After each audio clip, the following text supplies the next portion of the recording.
mostrar lo que es radiografía, ¿ya? Esta diapositiva ya en el salón de Dios la conocen como la inmortal. ¿Por qué? Porque yo la hice cuando era heredó. Y bueno, todos los internos que han pasado por el servicio, todos los residentes que han pasado por el San Juan, mientras yo estuve y pude, les enseñé con la radiografía. Es muy importante que sepan reconocer la radiografía. Yo sé que en semiología les han enseñado, es el mismo método del doctor Arce. Claro que aquí trato de darle un poquito, aclarar algunas cosas que a veces como estudiante no entendemos por más que tengamos un buen profesor. A veces, digamos, hay, como le digo, cada docente tiene su enfoque para enseñar. A mí me gusta ser bastante práctico y a veces con unos ejemplos tan infantiles que parece ridículo y hasta a veces cursi, pero sí se puede, ustedes se dan cuenta y no se olvidan. Porque la idea de que uno les pasa clase a ustedes no es el hecho de que yo avance, sino que ustedes aprendan. Y ustedes tienen que aprender no para aprobar el examen, sino para que puedan ejercer su profesión. Yo les puedo decir que de los médicos generales que salen, digamos, a nivel departamental, y las veces que yo me las he topado, por lo menos el 70% no sabe interpretar una radiografía de tórax. O algunas lesiones las ven, son lesiones que se podría decir de estudiante que ellos no las saben reconocer. La mayoría sí, digamos, son de universidades privadas. Yo siempre voy a sacar el pecho con la Gabriel, porque de verdad, digamos, ¿no? Nosotros egresados de la Gabriel tendremos nuestros déficits, pero estamos muy bien pagados en comparación de la privada. Demasiado bien pagados. Se ve la diferencia al ego. Claro que no falta que siempre hay un alumno, un compañero que no sabemos cómo se ha graduado, que tiene un montón de déficit, que siempre nos opaca y lastimosamente a veces a eso les toca con los mejorcitos de la privada y ya dicen que somos los peores. Pero normalmente, digamos, los de la Gabriel siempre salen bien pagados. Incluso si la María Galindo los escucha a ustedes, los va a lavar porque son egresados de una pública. La han visto a la Galindo, le enoja que salgan de las privadas. Ya, entonces ya por lo menos si se van a la par y les entrevista a la Galindo cuando estén por el carnaval, que a ella le gusta venir a criticar, si les preguntan, dicen son de la Gabriel, no los va a mirar feo. Por lo menos eso, ¿no? Bien. Introducción a la radiografía pulmonar, ¿no? La primera radiografía fue tomada por Wilhelm Conrad Röntgen, ¿no? Este es el inventor de la radiografía. Yo siempre pongo y comento en esta parte la serie de National Geographic, Genius, no sé si alguien la vio. Hay varias. Una que habla de Picasso, otra de Oppenheimer y hay una que es de Albert Einstein. Entonces, si ven la de Albert Einstein, hablan de Röntgen en un pequeño lapso de no más de 2-3 minutos. ¿Ya? Röntgen fue el que inventó la radiografía y lo hizo de manera accidental. Él estaba tratando de hacer un generador con los primeros pininos de la radiación. Y en uno de esos se dio cuenta que estaba acomodando el aparatito y disparó. Y se asustó, ¿no? Porque estaba ahí acomodando el aparato, la lente del aparato, y disparó un rayo, así rápido, como una cámara fotográfica. Bien, dijo, bueno, no pasó nada, pero se fijó que donde había puesto la mano, en la pared había una sombra como si hubiera quemado algo. O sea, su mano quemada en la pared. Y se sorprendió. Entonces dijo, a ver, lo haré nuevamente. Hizo, esta vez sobre un papel negativo de fotografía, y se vio la siguiente imagen, que es esta, la primera radiografía a nivel mundial. Esta es la mano de Röntgen con su anillo de boda, su alianza, ¿ya? En la serie muestran que incluso él agarra, llama a su esposa, mira mi amor, agarra, y le saca radiografía a su mano y la mujer se asusta. Esto me predice la muerte. ¿Y por qué? Le dice, porque estoy viendo el esqueleto de mi mano. Ella pensaba que había descubierto algo para predecir el futuro y le dice no. Y esa fue la primera aplicabilidad que encontraron, que se podía utilizar para ver los huesos y con eso facilitar el diagnóstico. Entonces fue de manera accidental. Sería bueno que la miren esa serie porque habla de varios científicos de esa época. Ahí es muy interesante que a Röntgen al comienzo le negaron el premio Nobel, porque él ganó un premio Nobel gracias a esto de física.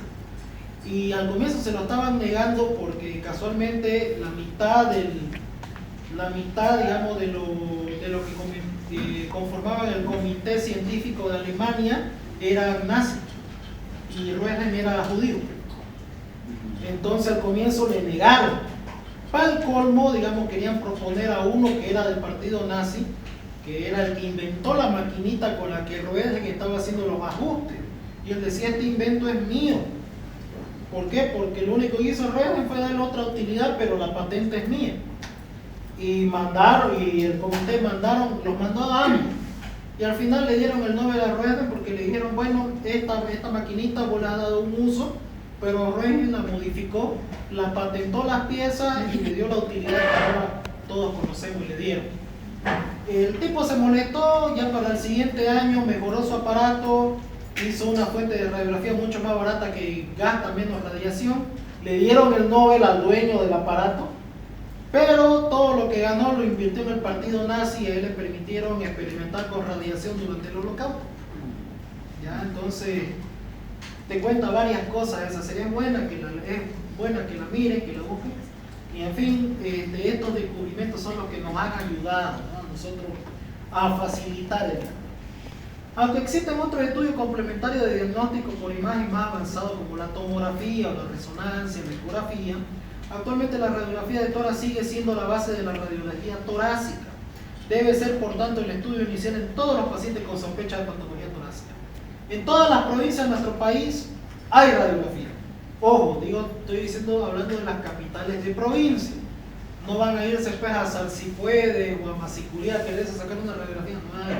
¿Ya? Pero por lo menos en las capitales de provincia sí existen las máquinas de radiografía. Aunque son del siglo pasado, aún así sirven para ayudarnos en el diagnóstico. Bien, ahora, ¿qué requisitos necesitamos para interpretar una radiografía de tórax de manera adecuada? Número 1, tener conocimiento de anatomía y topografía del tórax. Ya lo repasamos en la anterior clase, sus compañeros auxiliares de anato nos refrescaron la memoria, espero que hayan leído también ustedes. Luego, conocer la técnica radiográfica, que son las medidas o las directrices con las cuales nosotros vamos a ver si la radiografía está de manera adecuada. ¿Ya? Luego, reconocer las densidades y patologías que vamos a encontrar en la radiografía. Y algo muy importante que siempre les digo a todos los de estas materias clínicas, mucha atención y buena iluminación, sobre todo para interpretar. Más que todo, la iluminación no tiene que faltarnos a nosotros que recién estamos adentrándonos a la parte de radiografía. Ya cuando uno tiene un poquito más de práctica, incluso así como dicen el cinetoscopio, mira el cielo y mira la radiografía. Pero cuando uno está recién aprendiendo, nunca olviden buscar una buena fuente de luz. Bien, anatomía y topografía. Vamos a repasar. Miren, normalmente tenemos una radiografía de tórax de esa manera. Entonces hay algunas imágenes, manchitas que a veces no sabemos interpretar. Y lo primero que dicen es algo que me llena de rabia cuando yo trabajo en la parte privada y en las aseguradoras, que a veces me lo derivan y el paciente dice, el doctor me mandó con usted porque tiene flema en la radiografía. Y bueno, yo agarro y miro, digamos, cero flema. Entonces, ¿por qué dicen flema? A veces quiero creer que es para hacer entender el doctor trata de hacer entender al paciente de que está con una infección, con una condensación, ¿ya? Pero un gran porcentaje dice flema porque el paciente la bota, entonces dicen, se va a ver la radiografía. Les contaré que no se ve la flema, la expectoración en la radiografía, pero sí cuando hace una colección que ya vamos a ver más adelante. Bien, ahora vemos la radiografía de tórax. Entonces tenemos que identificar algunas cosas básicas en la radiografía. Primeramente, tenemos lo que se llama las escápulas. Tenemos que fijarnos que la presencia de las escápulas dentro de la radiografía. Principalmente como la escápula es un órgano o un hueso de forma triangular, de forma normal se encuentra en esta región. Pero cuando está bien tomada la radiografía, el técnico logra hacer que estas escápulas vayan hacia afuera y se proyecten. Entonces eso hay que darnos cuenta, que la escápula tiene que estar por fuera. Bien, ¿qué más vemos? Vemos esos huesos que vendría a ser la clavícula. Aprendamos que la clavícula en una radiografía de tórax, siempre como dice la anatomía, tiene un hueso de forma de S itálica, que siempre va a venir cuando está bien tomada de superior a inferior, de arriba hacia abajo, ¿ya? Porque la posición normal de este hueso cuando está en reposo es netamente horizontal, ¿ya? Pero nosotros, para poder visualizar, el técnico agarra, hace inspirar al paciente, y al hacerlo inspirar desciende la clavícula, y ya van a ver para qué. Luego, ¿qué más? Ese es el principal músculo de la respiración, que es el diafragma, ¿no? Entonces tenemos que darnos cuenta siempre que el hemidiafragma derecho es más alto que el hemidiafragma izquierdo. ¿Por qué? Por la presencia del hígado debajo de él, ¿no? Bien, ¿qué más? La silueta cardíaca, que para nosotros identificar la silueta cardíaca tiene sus características que vamos a ver luego. Y ahora, ¿ven estas manchas que están a ambos lados de la silueta cardíaca? ¿Alguien sabe qué es? Hilio pulmonar.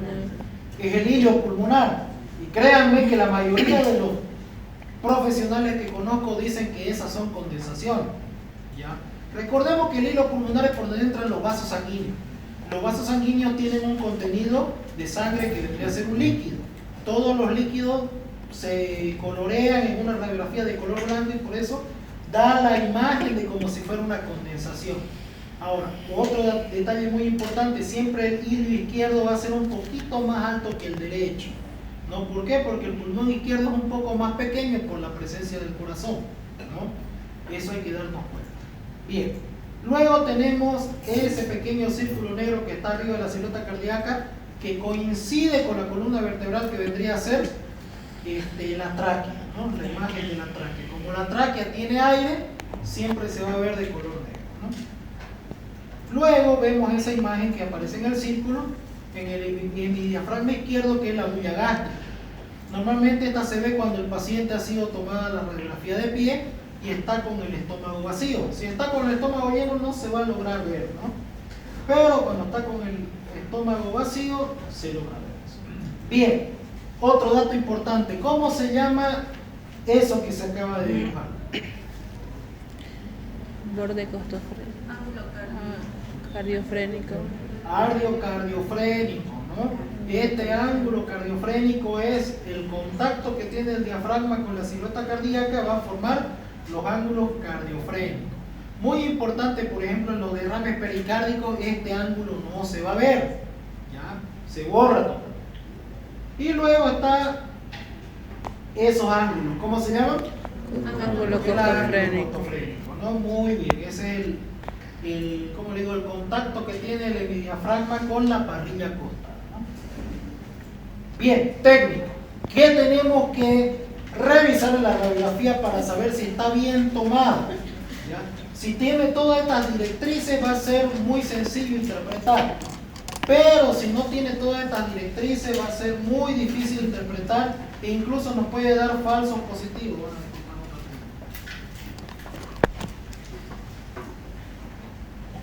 bien. Para una buena interpretación, ¿cuáles son las directrices que tenemos que ver? Número 1, la rotulación, centralización, rotación, penetración, inspiración y la proyección que hemos solicitado.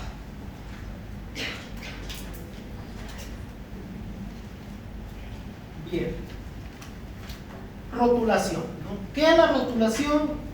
La rotulación de una radiografía es la identificación que tiene que tener. Normalmente, por normas internacionales, siempre se encuentra toda la rotulación a la derecha del paciente.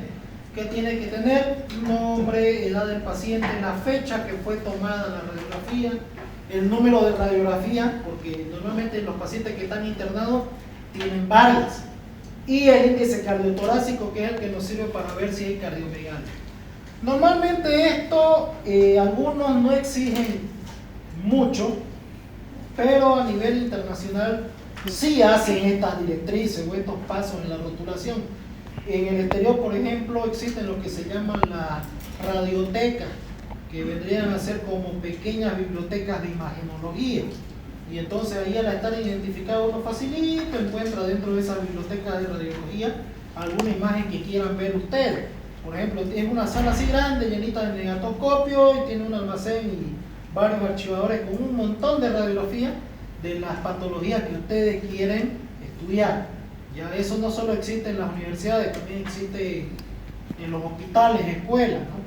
Entonces, más que todo, digamos, eso por norma internacional siempre tiene que encontrarse la rotulación de la radiografía de ese nivel. Luego la centralización. ¿Qué es la centralización? Es que se encuentren todos los órganos y huesos que conforman el tórax dentro de la radiografía, que se encuentren a una misma equidistancia. ¿Qué quiere decir? Por ejemplo, si en el lado derecho de la radiografía tengo 10 costillas, una clavícula y una escápula, al lado izquierdo tengo que tener lo mismo. ¿Ya? No puede estar, digamos, una costilla a la mitad, una clavícula a la mitad, que no se vean los senos costofrénicos. A eso se refiere con centralización. ¿Ya? Entonces, siempre tiene que encontrarse equidistancia en todas las estructuras anatómicas dentro de la radiografía. Teniendo en cuenta no olvidar estructuras importantes como los ápices pulmonares, senos costofrénicos y la cúpula diafragmal. En otras palabras, tienen que encontrarse estas estructuras dentro de la radiografía, nunca cortadas. Por ejemplo, ¿cómo yo me doy cuenta que está centralizada?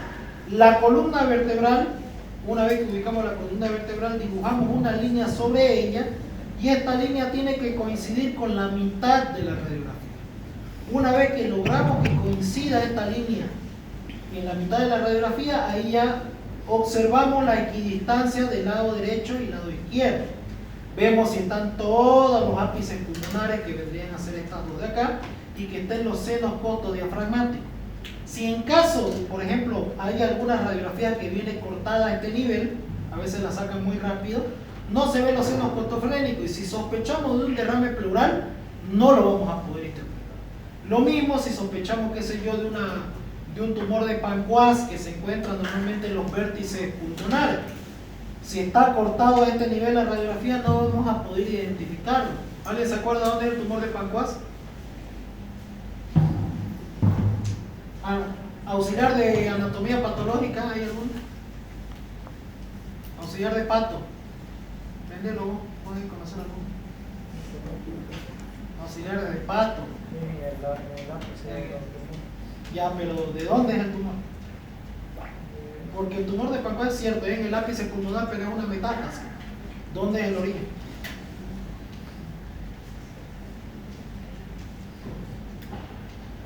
Es muy importante, porque si yo veo una masa solitaria en ápice pulmonar izquierdo, que es normalmente donde viene la metástasis, a eso llamamos tumor de Panquas. Y el origen es el estómago, es un cáncer gástrico que metastiza el ápice pulmonar. Si tu paciente te llega, digamos, directamente por casualidad, que han pasado varias veces, con pérdida de peso, malestar en general, vos lo ves, le haces una radiografía de rutina y ¡pum! Ya el tumor, entonces la miércoles, esto debe ser un cáncer gástrico y por eso está perdiendo peso, ¿no? Entonces tenemos que tomar en cuenta eso. Para eso sirve la anatomía patológica. Yo igual, yo era estudiante, no le tiré nunca pelota a patología. Me dormía leyendo la patología de Robin. No le voy a mentir. Incluso para aprobar el examen leía solo el compendio de Robin, que era como la mayoría hace, solamente estudio para el examen, después me olvidé de él.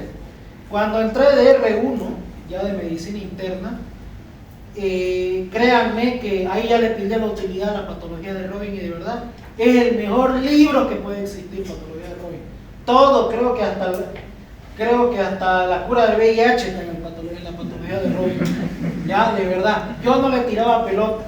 Es que es una cosa leerlo cuando te habla, por ejemplo, patología de Robin, de mediadores de la inflamación, que marcadores y todo lo demás, pero otra cosa que ya cuando lo ves con el paciente y ya le pillas utilidad, puta, qué bonito. Incluso ya agarré y me puse a leer el compendio, esto no sirve, me ponía a leer el grandote en la residencia. Entonces ahí ya lo entendí. Hay varios libros que ustedes van a considerar en la universidad que son en vano, y después cuando entren a la residencia, a la especialidad, se dan cuenta que es bonito. Por ejemplo, hay una materia que nadie estudia, todo el mundo odia, que se llama metodología de la investigación. Como tenía un compañero que había repetido esa materia, decía, yo tengo toda la literatura del docente, tenía los 5 libros más un compendio de solo metodología. Ya había repetido como 5 veces la materia.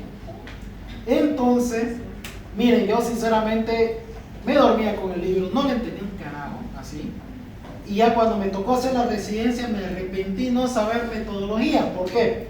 Porque no, pues, que no es como te muestran en Grey Anatomy, que vas a hacer tu residencia, atendés pacientes, ves casos clínicos y te revolcás con lo que pillas. No es así la residencia. Lo primero que te hacen el primer día, aparte de darte la bienvenida, pasa la primera semana y te dicen ¿cuál va a ser tu trabajo de investigación para la residencia? Esos trabajos que les hace hacer, por ejemplo, en formación en salud pública 1, lo hacen pero con esteroides y con kriptonita encima, o sea, son bien rebuscados y es para que lo hagan durante toda su residencia. Entonces, tu especialidad tiene 3 años, 3 años tenés que hacer la investigación. Y cuando acabas tu residencia, haces tu examen final, no lo terminaste, no te gradúas. Cagado es el que no sabe metodología. Yo me acuerdo que no sabía nada. Y cada año, por ejemplo, cuando vas a ascender de grado, te toman el examen, obviamente, de tu especialidad, y luego, muy bien, preséntenos el avance de su investigación. En primer año tenés que tener todo el marco teórico, tus instrumentos con lo que vas a hacer las estadísticas y ya un avance. En segundo año ya tenés que tener las estadísticas. Y en tercer año, todo el trabajo completado, tu hipótesis, tus conclusiones, la revisión bibliográfica, todo ya listo para graduarte. Y cagado es porque te lo hacen hacer una y otra vez, como la mayoría no le tira pelota a metodología en la universidad. Cada rato te están diciendo, rehacelo. Lo que les exige la sociedad de científica es un piojo tuerto lo que te exigen en la residencia. Nada, es fácil. Lo que hacen aquí ustedes en la feria, yo lo hago medio durmiendo sin una taza de café. ¿Ya? Lo que hacen en la residencia es el triple de difícil, es jodido, ya van a ver. Ahí tienen que saber hasta lo que les enseña el doctor Leño de bioestadística. Ahí se van a decir, mierda, ¿por qué no lo aprendí? Porque hasta bioestadística. Yo por eso hice mi diplomado de educación superior, porque a mí siempre me gustó enseñar, y ya no quise saber más de posgrado, porque todo digo, los posgrados es trabajo de investigación, metodología y estadística. Hasta aquí ya te tienen. Peor que en mi especialidad, como se maneja pacientes con tuberculosis, los pacientes con tuberculosis, aparte de que no tienen dinero y te hacen un montón de patologías adyacentes, asociadas a la misma patología base, se van a dar cuenta que lleno de informes. La mitad de mi residencia fue secretariado ejecutivo. Hacía RAFA al paciente, informe. Paciente tosía sangre, informe. Hacía resistencia a fármaco, informe. Informe para todo. Ahora ya cuando voy a la parte privada tengo un compañero que nunca hizo informe en su residencia y él renegando haciendo un informe porque le pide un familiar y yo en 5 minutos, ya ahí está. ¿Cómo hacer tan rápido? Porque hice secretariado ejecutivo aparte de un día. Es así que acuérdense, todo lo que aprenden en la U, lo que ustedes menosprecian, se van a arrepentir más adelante porque lo van a necesitar.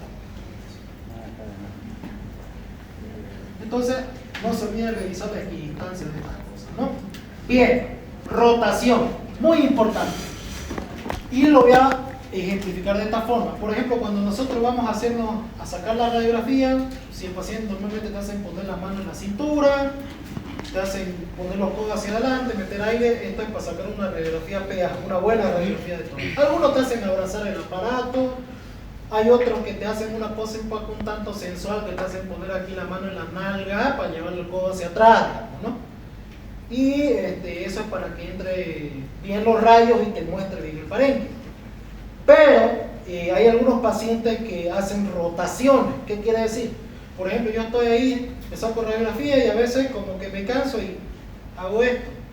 Entonces eso va a hacer diferencia en las radiografías. ¿Por qué? Porque al hacer esto va a disminuir un campo pulmonar, va a hacer que parte del campo pulmonar se vaya hacia atrás. Y si yo tengo una lesión acá, puede ser que con la misma silueta cardíaca se tape en la radiografía y no se pueda visualizar. A eso se llama rotación. Rotación a la derecha, rotación a la izquierda. ¿Por qué? Por perspectiva van a venir los rayos, la sombra va a tapar la lesión y no la vamos a poder observar. ¿Ya? Entonces, ¿cómo vemos si está o no rotada la placa? Lo correcto es que no esté rotada. Pero tenemos que visualizar que no esté rotada, entonces ¿cómo? Primero vamos a ubicar la columna vertebral y luego vamos a ver lo que son las apófisis espinosas, que son esos circulitos que están sobre los cuerpos vertebrales. Estos tienen que encontrarse orientados en una sola línea recta, ¿no? Entonces, si nosotros vemos que las apófisis espinosas no se alinean con esta línea imaginaria que nosotros dibujamos, vamos a sospechar de una rotación. Pero ojo, ¿será que en algunas patologías se puede ver este tipo? Sí, lo más conocido como escoliosis. Por ejemplo, nosotros lo que hemos vivido nuestra niñez en los años 90, la mayoría, se puede decir 90% tenemos escoliosis. Yo la tengo, por eso es que uso siempre mi billetera acá adelante. No, como decían algunos, no, vos usás ahí por aparecer tu plata. No, tengo mi escoliosis en columna lumbar y yo sufría harto en la residencia del problema de escoliosis, no sabía por qué. Si digamos, o sea, sí estaba pasado de peso, pero a veces hasta echado me dolía. Y sobre todo más en sentado me dolía. Entonces ya me di cuenta que al usar la billetera acá atrás, te levanta un poco la cadera y por ende lastima la columna. Entonces te aumenta más la escoliosis. Miren, sinceramente dejé de utilizar, cuando me di cuenta de eso, dejé de utilizar la billetera ahí, no me dolió más la espalda, mi escoliosis de estar así como el camino a la muerte a los yungas está un poquito más recta. Ahora, ¿por qué se debe a la escoliosis en los años 90? Porque yo vengo de la época en que las mochilas eran todavía hasta con candado metálico, ¿ya? Y en tu mochila entraba, digamos, tenías 3 materias ese día en primero básico, pero por alguna razón, como era un solo profesor para todas las materias, te hacía llevar de las otras 3 materias del día siguiente. Entonces llevabas como unos 5 libros, tu ropa para educación física, llevabas la pelota, tu álbum de figuritas de Pokémon en esa época, y aparte de eso, nos faltaba uno que se llevaba su lonchera de que le ponía la madre, ¿no? Y el bollo de libros que la mayoría eran de Santillana, que eran así. Ahora es un robo, los de Santillana son asesinos. Te cobran 200 pesos por un libro así, y ya te hacía a 50 bolivianos. Ya, pero era un crimen a la espalda. Por eso que la mayoría sufre de la espalda, ¿ven? Es por eso. Ustedes no han sufrido eso. Ya. Bien. Ahora, puede ser una escoliosis. Entonces, ¿cómo me doy cuenta si es una escoliosis o no? Y no es una rotación, para eso trazamos otra línea sobre las clavículas. ¿Ya? Normalmente, si es un paciente con rotación, siempre se va a ver una clavícula más alta que la otra. ¿Y aquí cómo se ve? La clavícula derecha está un poco más arriba que la izquierda, ¿no es cierto? Sí. Entonces eso nos indica que la rotación es hacia la izquierda. ¿Por qué? Clavícula derecha hacia arriba, rotación hacia la izquierda. Clavícula izquierda hacia arriba, rotación hacia la derecha. ¿Ya? Entonces, con eso diferenciamos de una escoliosis. Ya con esas cuestiones que vemos ahí. Penetración, muy importante. Y esto es lo que pasa sobre todo con los equipos de radiografía antigua. Ahora no hay mucho problema porque la mayoría tienen digital. Pero hay algunos, digamos, por ejemplo, Davozan sigue utilizando lo que son los equipos antiguos, más que todo por el costo, porque es una ONG que ayuda a los más necesitados, ¿no? De cobrarte una radiografía 100 pesos, te cobran ahí 20 o 50 pesos. O sea, 50 pesos que ahorra el paciente es harto, ¿ya? Entonces, la penetración es la intensidad con la cual los rayos atraviesan el cuerpo del paciente y nos va a dar algunas imágenes. Entonces, normalmente si está muy penetrada la radiografía, se va a poder ver bien todo lo que son los huesos, pero todo lo que es parénquima, vasos sanguíneos va a desaparecer. Si está muy poco penetrado, se va a ver muy blanca la radiografía. ¿Por qué? Porque la intensidad de los rayos no va a ser la suficiente como para atravesar todas las estructuras. Entonces, ¿cómo sabemos o cuál es la penetración adecuada de una radiografía de tórax? La siguiente. Ustedes buscan las apófisis espinosas desde la torácica 1 y se tienen que contar 4 apófisis espinosas. 1, 2, 3 y 4. Si se pintan las 4 apófisis espinosas, ninguna más, ninguna menos, es una placa bien penetrada. Esta nos va a ayudar y nos va a servir para interpretar todas las estructuras de la radiografía de tórax. Por ejemplo, aquí se puede ver bien la silueta cardíaca, se puede ver bien el hilio pulmonar, y esta parte se ve más oscura porque casualmente los vértices son las mejores aireadas con respecto al resto del pulmón, ¿no? Ahora, ¿qué pasa si no está bien penetrado? Por ejemplo, se ve un poco más blanca que la radiografía. ¿Y esto es por qué? Porque solo se ven 2 apófisis espinosas. Normalmente se tiene que ver 4. Se ven menos de eso, se llama placa poco penetrada, o también le dicen placas blandas. ¿ya? Y si se dan cuenta, aparecen más manchas, ¿no? El hilo pulmonar se pinta bien, pero empiezan a aparecer un montón de venitas que derivan del mismo hilo. Algunos que tienen muy poca práctica pueden agarrar y decir, eso es una fibrosis, es un patrón intersticial, y no, es el hecho de que no está muy bien penetrada la placa y está pintando mucho más los vasos sanguíneos. En algunos casos a veces se ve totalmente blanca la radiografía y uno puede pensar en derrame pleural masivo, puede pensar en neumonía. Normalmente cuando está muy blanda no se ve bien los senos costofrénicos, ¿ya? Entonces hay que tomar muy en cuenta eso. Luego, cuando está muy penetrada, pasa lo que se ve acá. Los campos pulmonares están muy negros, la columna se ve mucho más, ¿no? Y la silueta cardíaca casi ha desaparecido, al igual que los hilos pulmonares. ¿Y esto se debe a qué? A que se ven varias apófisis espinosas, en este caso 5. Está muy penetrada la placa. Ahora, ¿tendrá alguna utilidad de que esta radiografía esté muy penetrada? ¿Será que le podemos dar utilidad? Si hablamos de queremos ver pulmón, no nos sirve. ¿Pero nos serviría para otra cosa?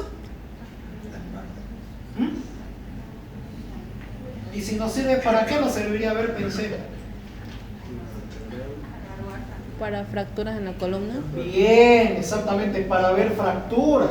¿Por qué? Porque al penetrar más, los huesos se van a colorear mejor a más detalle y podemos ver fracturas de columna, fracturas costales, mucho más a detalle, si es que no tenemos a mano un tomógrafo.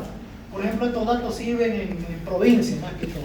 No hay tomógrafo en la mano, solo tenemos rayo X, entonces le decimos al técnico, sáqueme una radiografía como sabe sacar y una por favor muy bien penetrada. ¿Para qué? Para ver, digamos, columna vertebral y las costillas más que todo, ¿no? Sobre todo si el paciente tiene antecedentes de trauma, que se haya caído, se haya chocado, los que se vuelcan en moto, los que los pisan en moto, porque normalmente a ellos no los chocan, los pisan. Yo me acuerdo que también cuando era estudiante siempre mi sueño era comprarme una moto. Y ya cuando entré el primer día de internado rotatorio, el primer paciente en reanimación, un tequeado, hecho mierda, había manejado un moto. Entonces yo dije, puta, no, ni cagando. Y peor cuando empecé a ver el costo de la receta. A veces como médico, yo por ejemplo como residente, recetaba, qué sé yo, los inhaladores a troche y moche de los pacientes. Y ya después cuando me tocó a mí durante la pandemia comprar uno para mi familia, como no había visitadoras, no tenía muestra gratis. Entonces yo fui a la farmacia a comprar uno allá, con mis 50 o 100 pesos, cuando recuerdo el más barato de nombre genérico, 250 bolivianos. Sí, así. Me quería caer de espalda, ¿no? Entonces son caros. Y ahí uno va a empezar a reflexionar. Imagínense que ustedes se accidenten, ustedes no van a pagar, pagan sus padres, pagan su familia, su mujer, su esposo. Entonces ustedes ahí, todos ahí no, inconscientes, no saben en lo que se gasta, pero cuesta, cada centavo lo van a empezar a valorar. Y ahí es cuando ustedes ya saben de profesional, se van a dar cuenta lo importante de tener un seguro de salud. Lo primero que van a tratar de buscar es meterse a una institución pública para tener un seguro, más que todo eso. No lo van a usar toda su vida, pero en algún momento lo van a usar. Ahora ya si tienen plata se comprarán pues un seguro de Alianza Vida, de Creditinfor, van a ir a hacerse atender a la Foyanini, un niñero, no sé, pero búsquense siempre un seguro de salud. ¿Ya? Yo por eso, digamos, agradezco a la Gabriel porque los que me conocen hace 2 años, yo me hice operar mi vesícula gracias al seguro de la Gabriel. Así que aproveché. Y un dato muy importante, volviendo a la radiografía, miren, ¿no? Los campos pulmonares se ven muy negros. Por ejemplo, alguien que no sabe de esto, como no se ve la trama broncovascular, van a pensar que es un neumotórax bilateral. Tranquilamente, por eso es que es muy importante la penetración. Es ahí la importancia. Nos ayuda a interpretar adecuadamente la patología y si no está bien, nos puede perjudicar y darnos diagnósticos que no tienen nada que ver con el paciente. Inspiración. ¿Para qué sirve la inspiración? Normalmente por anatomía, nuestros arcos costales vienen de arriba hacia abajo, ¿ya? Están casi cerrados y las escápulas, como les mencioné, se encuentran en la parte posterior del tórax. Al hacer una inspiración, los arcos costales se abren, facilitando que los rayos del aparato pasen a través del parénquima pulmonar y nos den mejores imágenes. Además, las escápulas al estar afuera van a permitir que nosotros podamos visualizar bien el parénquima pulmonar. Si no hacemos una buena inspiración, los rayos no van a penetrar adecuadamente y no se va a poder observar bien el parénquima. Entonces, ¿cómo sé yo si está bien inspirada la radiografía? Bien, antes de eso, fíjense aquí en la radiografía, tenemos los arcos costales anteriores y los posteriores. ¿Cómo reconozco los arcos costales anteriores? ¿Por qué? Porque vienen de arriba hacia abajo. Y los arcos costales posteriores porque son horizontales y se despegan de la columna vertebral. Ahora, vemos aquí. ¿Ven esta imagen de acá?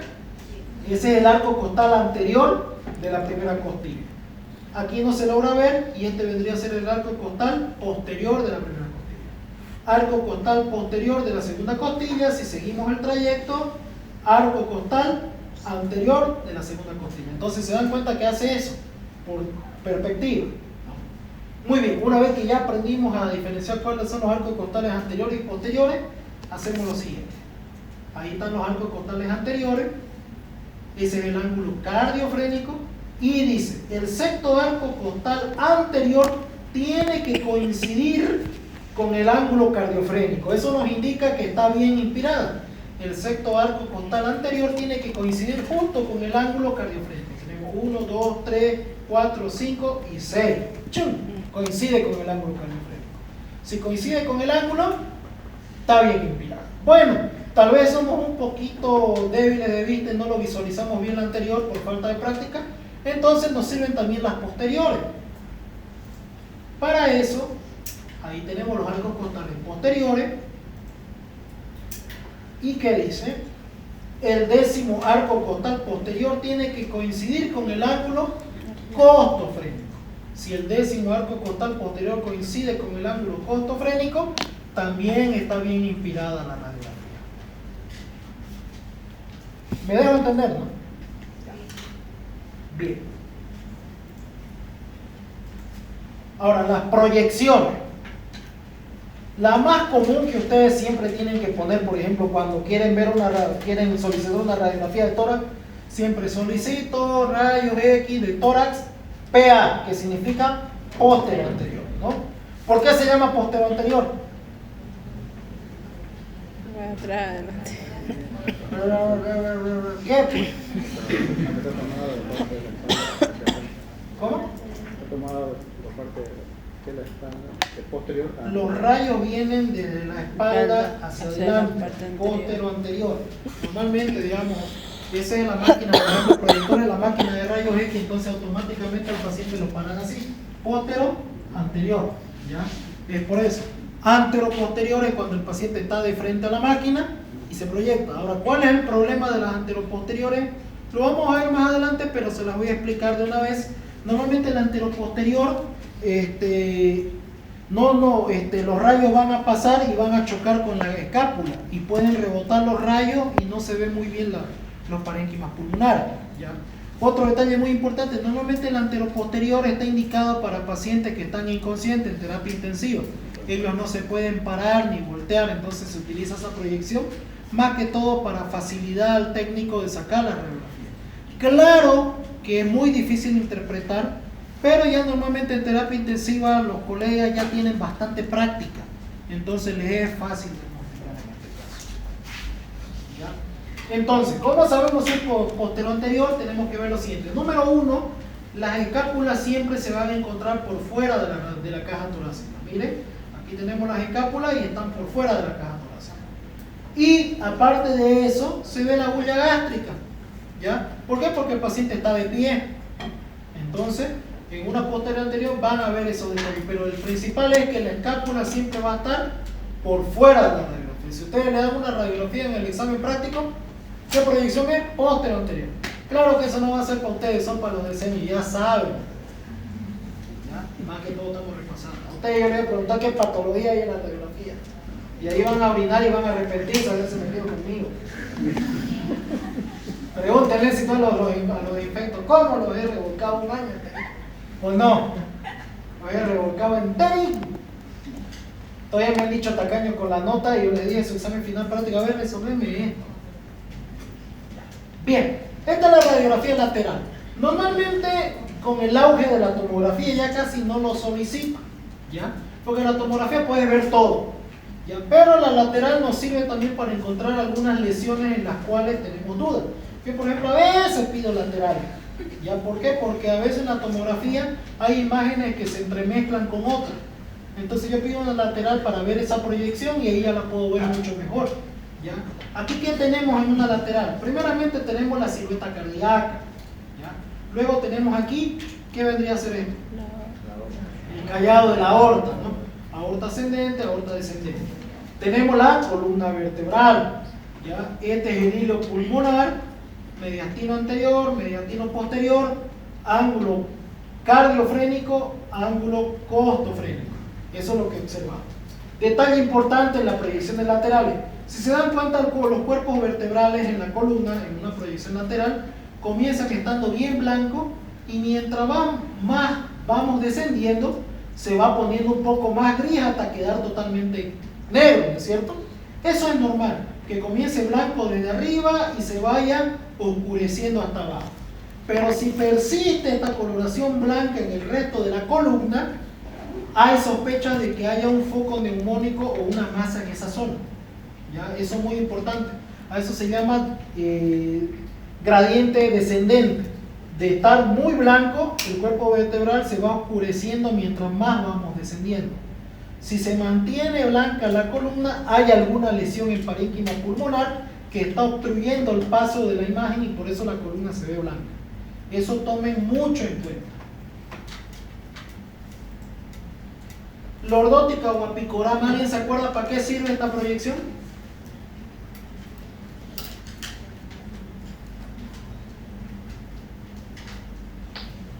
También le dicen radiografía descentrada de vértice. Ya. Normalmente, ¿qué hay de raro en esta radiografía? Miren la vida. ¿Qué? ¿Ah? No sabe. Ya. ¿Alguien se da cuenta que hay de raro en esa radiografía?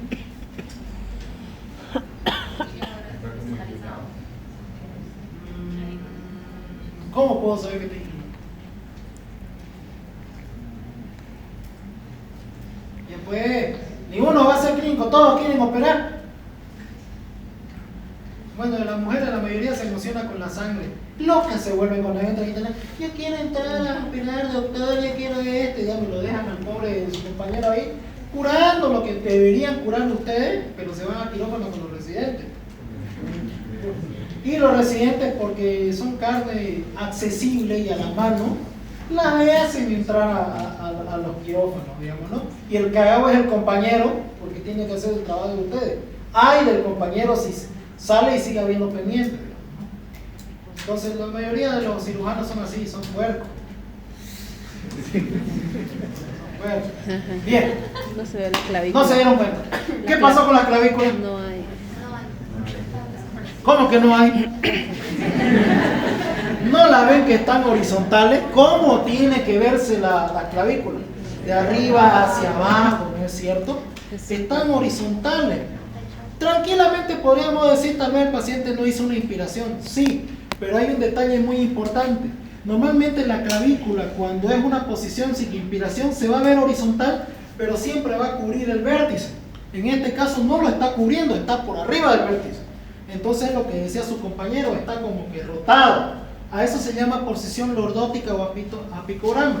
Si ustedes leen semiología de Suro, lordosis, ¿qué era? Columna hacia adelante o hacia atrás, ¿no es cierto?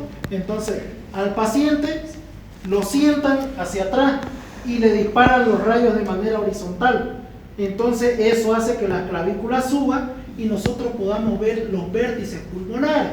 Por ejemplo, si nosotros, qué sé yo, buscamos una cavitación pulmonar, a veces la clavícula tapa esa imagen ahí. Entonces podemos pedirle una lordótica. ¿Para qué? Para que la clavícula se vaya arriba y podamos ver bien debajo de la clavícula. También nos sirve para ver tumores o neumonías que se encuentran en vértice. ¿Por qué? Porque a veces las neumonías o los tumores son tan chiquititos que la misma clavícula las tapa. Entonces, esta lordótica o apicograma nos sirve para eso. También por eso se llama descentrada de vértice, porque mi vértice es así y se descentra, ¿no? Apicograma por ápices pulmonares.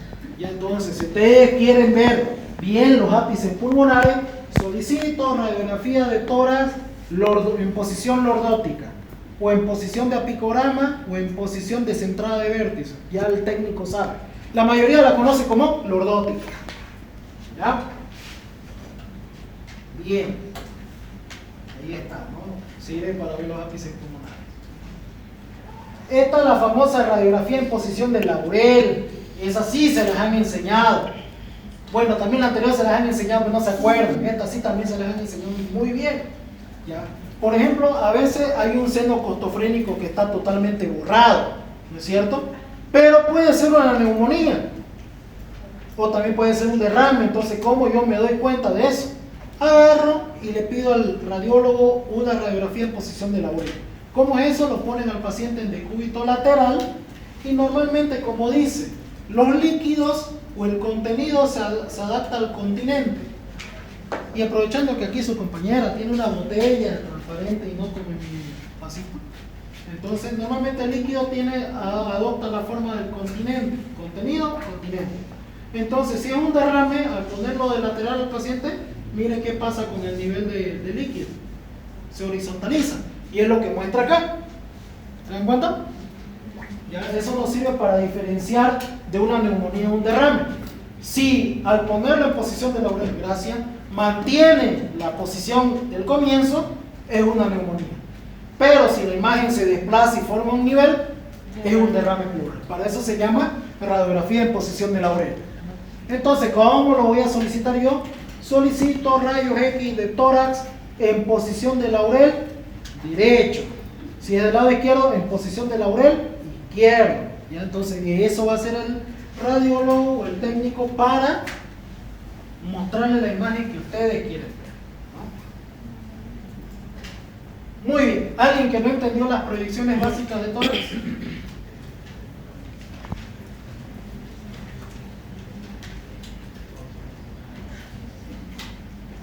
Bien. Vamos a densidades. Ahora vamos a aprender a interpretar las imágenes de la radiografía y entre ellas también las patologías.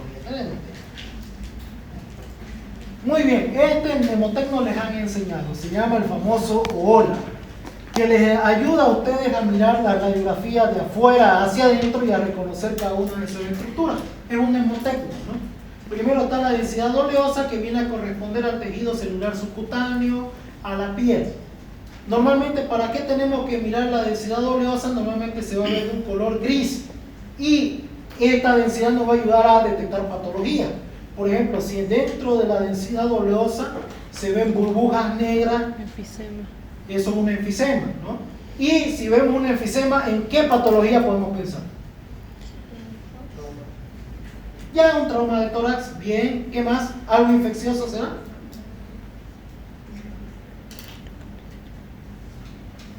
O los vuelvo a segundo año. Una necrosis caseificante. ¿Por quién? ¿Qué germen produce necrosis caseificante? Auxiliar de bacterio. ¿Qué gérmenes produce necrosis caseificante? El famoso Clostridium perfringens, que es el más común, produce burbujas de aire bajo la piel y crepita. Entonces nos va a servir para detectar eso. Densidad ósea, los huesos y la caja torácica, y también algún cuerpo extraño de tintes metálicos, ¿no? Una vez tuvimos a un paciente que era un topito con tuberculosis, de cariño le decimos topito, y vimos la radiografía, tenía una bala, y era en la piel, más bien no era profunda, era sobre la piel o debajo de la piel. Y había así, él nos contó que dice que cuando era joven, él trabajaba de vaquero, antes de volverse loco, drogadicto y todo lo demás, trabajaba de vaquero en una estancia y se metió al cuarto de la hija del dueño. Y bueno, dice que no era la primera vez, ya había estado con ella varias noches, incluso ya dice que esa vez que entró, ya la hija se estaba por casar ya estaba prometida con alguien y él se entró para darle su despedida de soltera. Pero el padre se dio cuenta y lo correteó a tiro y le dio un tiro en la espalda y quedó la bala ahí. Entonces pasan, digamos, ¿no? Y dice que, según él cuenta, yo era el amor de mi vida y después me quedé deprimido, me invitaron pasta base, me hice drogo y ahí quedé en los canales. Hasta ahora ya tenía unos 60 años el abuelo, ¿no? O sea, eso nos contaba. Así son cosas que te cuento. Pero de los amores se destruye la vida de un hombre, así que mujeres sean mujeres. Luego está la densidad líquida, que vendría a ser la silueta cardíaca y principalmente los grandes vasos sanguíneos. Y luego la densidad aire o aérea, que vendría a ser los campos pulmonares. Normalmente la densidad aire es negra. ¿Ya? ¿Por qué? Por el aire mismo. Los rayos lo atraviesan totalmente y no producen ninguna coloración. Por eso es que los campos pulmonares son negros, porque tienen aire. ¿Ya? Se los aclaro porque ya me han llegado internos de acá que me decían, doctor, ¿y por qué la radiografía se ve negra el pulmón? Digamos, ¿no? Yo agarraba y lo miraba, ¿de dónde saliste? De la Gabriel. Yo, una raya, me decía así ñaña la ya. Bien, entonces tenemos primeramente las densidades, ¿no? Esta de aquí, ¿qué densidad vendría a ser? La densidad oleosa, que da una coloración gris. Nos sirve para ver también la masa muscular del paciente, ¿no? Este paciente es relativamente delgado, no tiene mucho tejido celular subcutáneo. Normalmente en las mujeres se va a ver aquí unas curvaturas hacia adelante que vendrían a ser las mamas, la glándula mamaria. Al tener pues tejido adiposo, se va a ver una sombrita ahí, ¿no? ¿Qué más? Posteriormente tenemos lo que es la densidad ósea, que vendrían a ser los huesos de la caja torácica. Aquí podemos ver, normalmente tienen dos bordes. Un borde externo que es más blanco, más radiolúcido, y un borde interno un poco más radiopaco, más claro. ¿Ya? Normalmente el borde radiolúcido coincide con el periósteo y el borde radiopaco con el endósteo, la parte interna del hueso.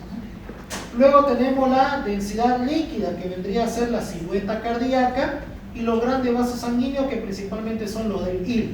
Ahora, ¿qué tenemos que ver en la silueta cardíaca para saber que es una silueta cardíaca normal? Número 1, esa curvatura de ahí, ¿cómo se llama? Ahí se dibujó. Volvemos para atrás. ¿Así se ve? Y ahora se las dibujo yo.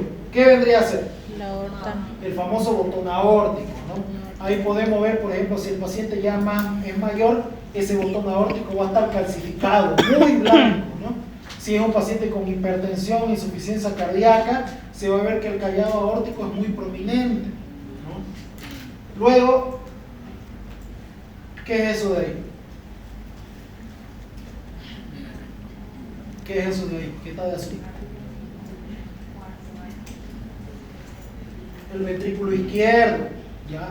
Normalmente el ventrículo izquierdo tiene esa forma. Cuando está rectificado este ventrículo izquierdo, vamos a pensar en un derrame pericárdico, una cardiomegalia, etc. Esa curvatura de ahí, ¿qué es? Mira, me están asustando. ¿Qué es eso de ahí? Se las explican, pero no sabían que tenían que verla para ver si es una silueta cardíaca normal, ¿no? Ya, esa es la vena cava superior. Normalmente un paciente que tiene síndrome de vena cava, un paciente con cirrosis, esta vena cava superior va a ser prominente por aumento de la presión de la aorta, de la vena porta. Luego está esta de acá. ¿Qué vendría a ser esa? Ventrículo derecho. ¿Qué aurícula? Derecha. La aurícula derecha, perfecto. Bien, aquí no le he dibujado, pero este espacio de acá, ¿qué vendría a corresponder? Aurícula izquierda. ¿Cómo? No es la aurícula. Normalmente se ve una curvatura acá, aquí no se ve muy bien porque el paciente es joven, pero ese es el botón pulmonar o de la arteria pulmonar. En pacientes con EPOC se va a ver más redondita esta zona de acá. ¿Por qué? Porque hacen hipertensión pulmonar. Eso es muy importante. No lo pongo ¿por qué? Porque no siempre se ven en la radiografía, pero las 4 curvaturas principales que se tiene que ver a la silueta cardíaca son esas: la aórtico, el ventrículo izquierdo, la aurícula derecha y la vena cava superior. ¿Hay otras? Hay otras. En los libros de radiología hay, pero esas son las 4 principales. Muy bien. Ahora comienza lo difícil. Patrón alveolar. ¿Qué es el patrón alveolar? Lesión donde el aire del alveolo es reemplazada por líquido. Muy bien. Vamos a comenzar con los dibujitos. Voy a poner eso. Lo único que aprendí a dibujar durante mi residencia son sacos alveolares y pulmones. No puedo dibujar otras cosas, así que no me vayan a exigir mucho. Eso es un saco alveolar, tenemos el conducto alveolar, el saco alveolar. ¿Ya? Debajo del saco alveolar vamos a encontrar la arteriola, y entre la arteriola y el saco alveolar se encuentra el intersticio, que recubre todos los sacos alveolares. ¿Ya? Estoy siendo esquemático. Entonces, ¿qué contiene el alveolo en su interior? Ya puede. Aire, ¿no? Tiene aire. ¿De qué color se ve el aire en la radiografía? Negro. Bien. ¿Qué dice? Lesión del aire donde el aire del alveolo es reemplazado por líquido.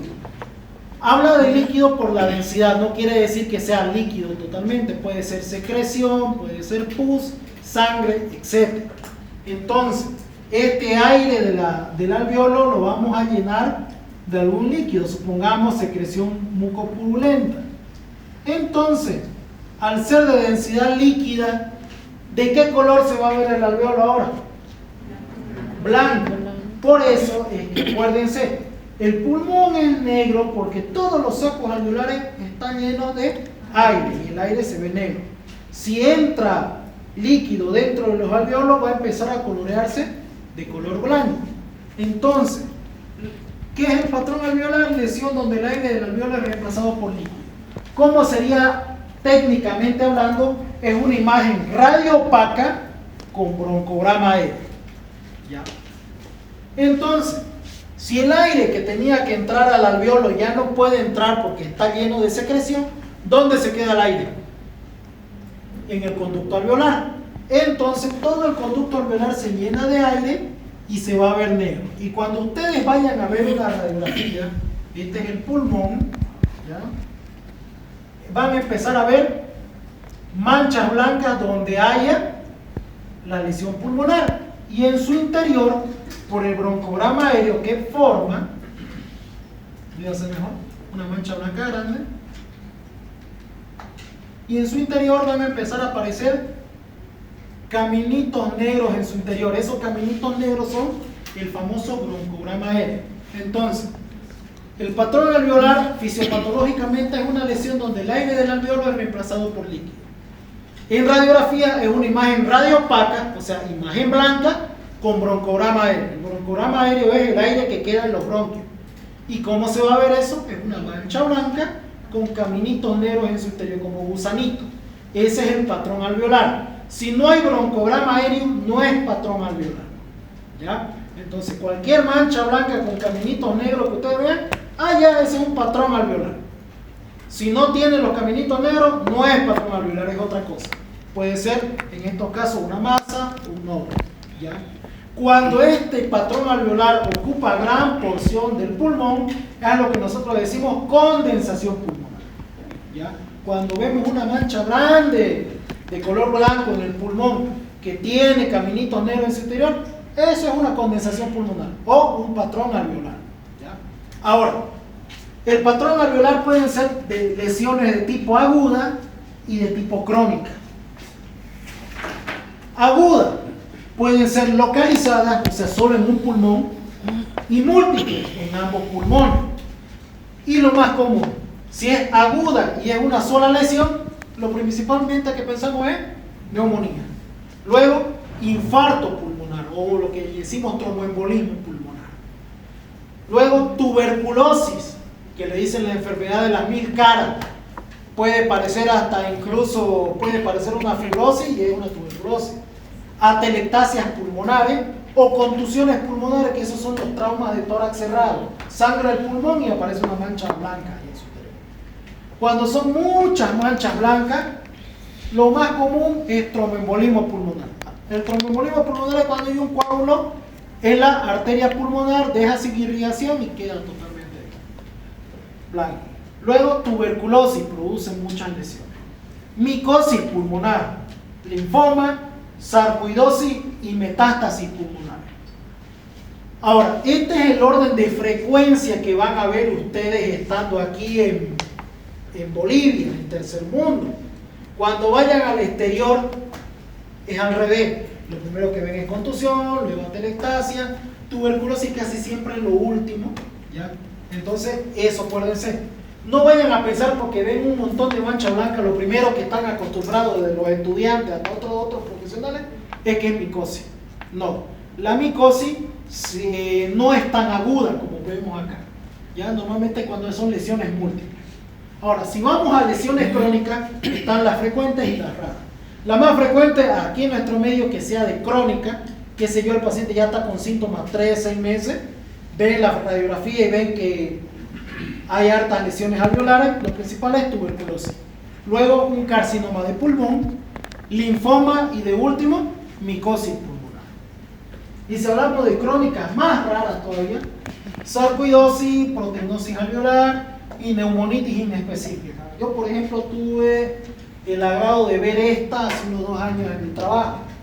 Era una paciente que tenía un montón de lesiones alveolares, con broncograma aéreo y todo lo demás. Y el problema era el siguiente: ya le habíamos hecho broncoscopía a la paciente, negativo para tuberculosis, para hongos, para bacterias comunes, negativo para todo. Pensé que era una fibrosis, la espirometría forzada salía con patrón obstructivo, no restrictivo común de una fibrosis, y la paciente cada vez empeoraba, le faltaba disnea y todo lo demás. Entonces, ¿qué hicimos? Yo dije, bueno, si no es algo infeccioso, tiene que ser algo autoinmune. Le hicimos prueba de marcadores inmunológicos, salió lupus, una neumonitis lúpica. No es muy común que el lupus ataque pulmón, pero era una neumonitis lúpica. Entonces, ¿qué hicimos? Tratamiento con corticoides y todas esas lesiones desaparecieron. Entonces, por eso son raras, ¿no? Neumonitis inespecífica no puede confundir con otras cosas. Bien, vamos a pasar a la parte de imagenología. Miren cómo era el concepto de patrón alveolar: imagen radio opaca con broncograma aéreo, con caminitos negros en su interior.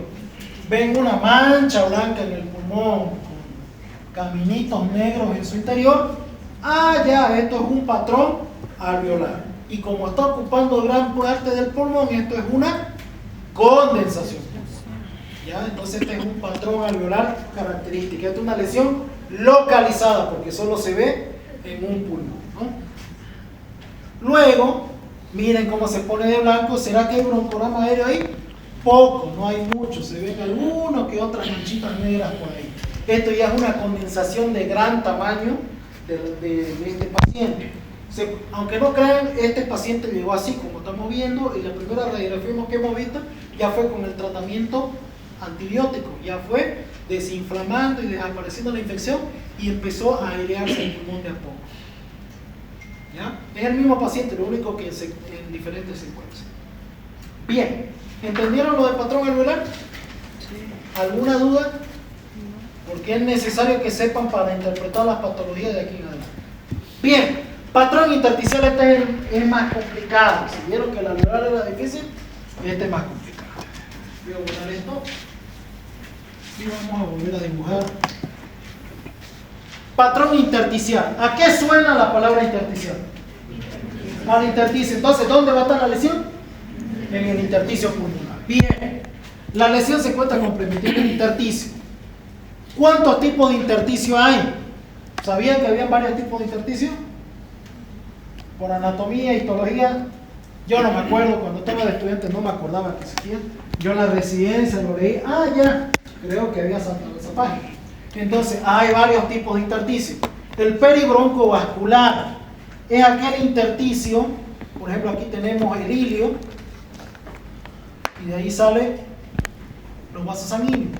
El intersticio peribroncovascular se va a encontrar alrededor del ilio pulmonar. ¿Ya? Es el intersticio peribroncovascular. Luego está el intersticio centrolobular. De este ilio sale una arteria, y como este pulmón derecho tiene 3 lóbulos, va a entrar una a cada lóbulo: al lóbulo superior, al lóbulo medio y al lóbulo inferior. todo lo que rodea esa arteria va a ser el intersticio centrolobular. El intersticio parenquimatoso son los que se desprende de esos vasos sanguíneos lobulares. Y lo que rodea ese va a ser el intersticio parenquimatoso.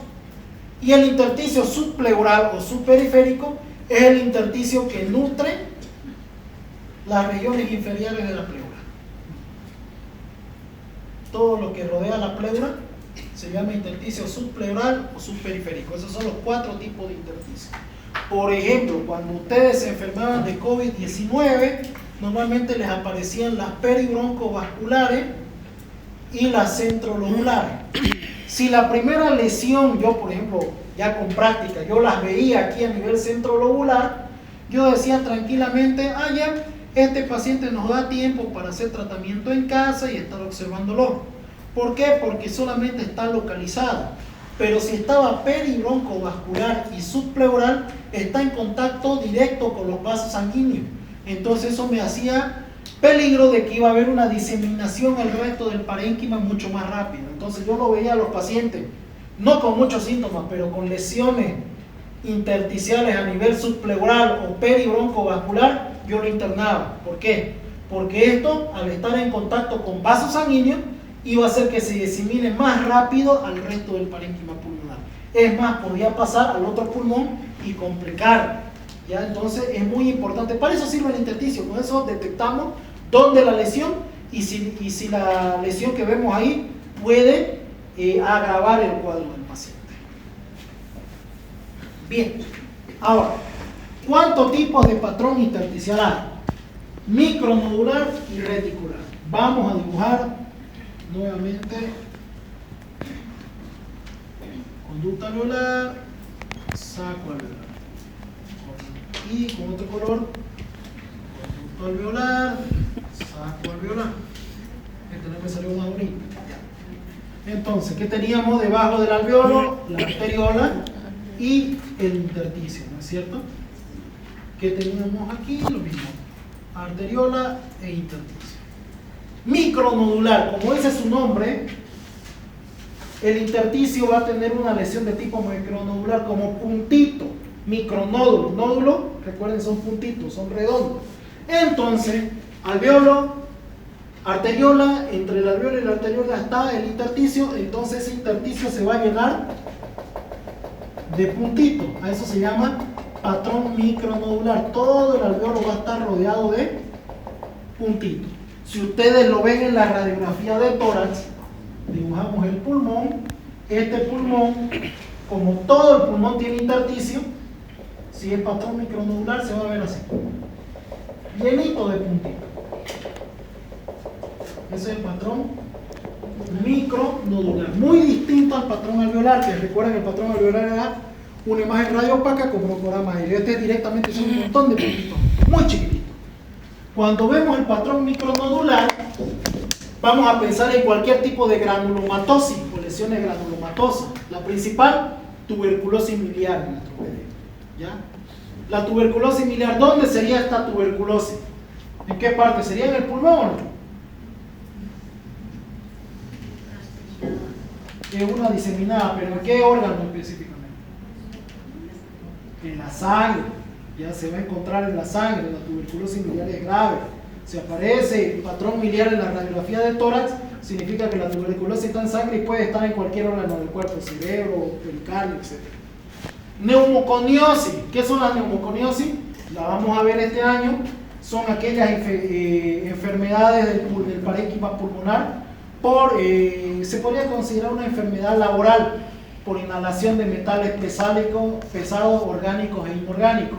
Estos macrófagos fagocitan las granulaciones de metal que inhalamos y al fagocitarlas se queda dentro del macrófago. Y como son metales, al pasar los rayos van a dar ese puntillado blanco característico. ¿Por qué? Porque los macrófagos del intersticio están llenitos de metales pesados.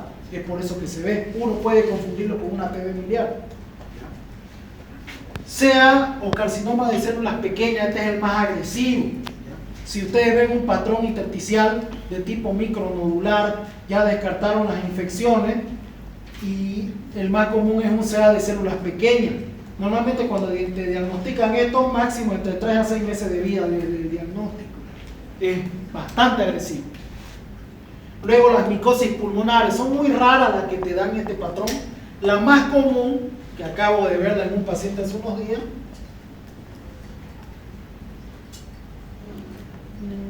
la neumocistosis.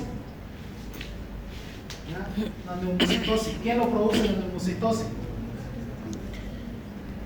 ¿Cómo se llama ese microorganismo? ¿Cómo se llama? Neumocitis hirobeshi. ¿Ya? El neumocitis hirobeshi normalmente ataca a pacientes inmunodeprimidos, es más común verlo en pacientes con VIH. Sí. Ya esta es una infección oportunista de pacientes con VIH. Y luego está la sarcoidosis, que es una enfermedad autoinmune. Ahora, vemos el patrón intersticial de tipo reticular. Volvemos aquí a nuestra imagen del alveolo. Va a ser distinto. Es cuando este intersticio está lleno de líquido o en todo caso de fibrina.